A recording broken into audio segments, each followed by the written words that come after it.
Canadians need to know, this is hot off the press. Yes. We had a technical briefing that Just broke hours down ago. for technical reasons. we had a translation issue. But they delivered the draft of the bill to members beforehand. I took a look at it. And to use a phrase that I know my colleague has used, they have essentially put a Band-Aid, a very tiny Band-Aid on a gushing wound. Or to use the words of my colleague, Mr. Moss, putting lipstick on a pig. All right, they're using appropriate language, but the net effect is going to be essentially the same status quo that still exists. They've added some reverse onus provisions in the criminal code. We already have reverse onus provisions in the criminal code.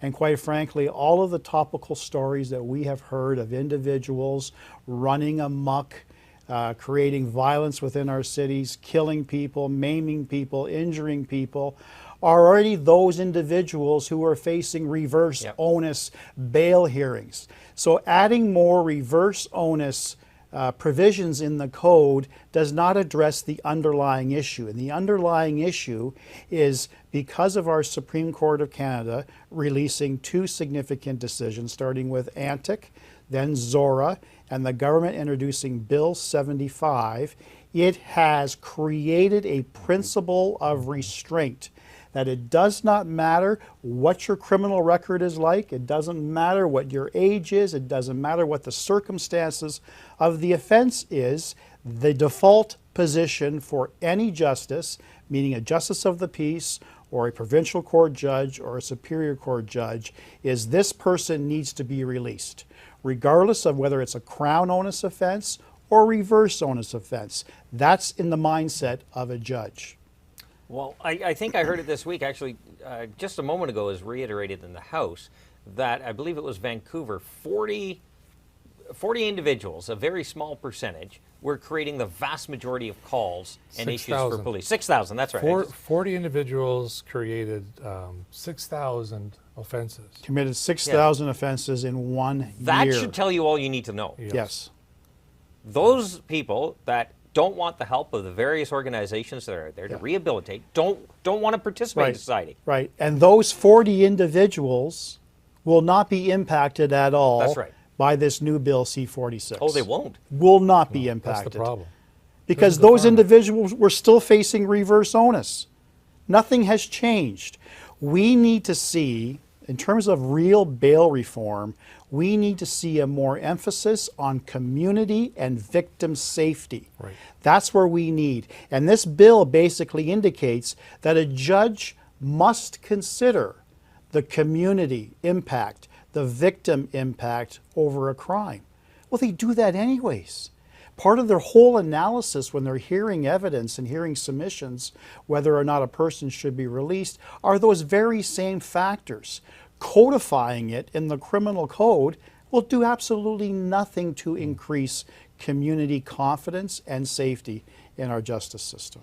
The press conference is just going on. I was kind of watching it as I was making my way over here, catching bits and pieces. And it is frightening that it took this long for the government to even take action. And Larry just kind of outlined all the flawed bills, C-75, that started this ball rolling. But the fact that the amount of people that we as opposition brought to the House of Commons in our speeches, in our statements, saying that people are being victimized in our community. We're having people worried about being a victim of crime and noticing that things are not right anymore. And it took them years to actually move even a little bit. Well, the part that's troubling is not only this bill on bail reform or C-21, or there's many other bills. This government has demonstrated repeatedly, and this is another example of just how out of touch they really are. No consultation, no understanding that if we introduce this, C-75 for example, it has the potential to have this impact. Like, there's just no forethought that goes into this. And then, as you said, Jamie, Canadians, victims groups, law enforcement, premiers, justice officials have said, and average Canadians said, like this, for example, the bail system is so broken, and it's been broken now since C-75 was introduced. And what's that, 4 years ago? 3 years ago? And nothing. Like, even to introduce it. This was brought to them at that point in time and said, this is broken, this is going to cause problems. Please, don't, we need amendments to your bill. They refuse to listen. So Glenn mentions examples where the government does not listen to important stakeholders.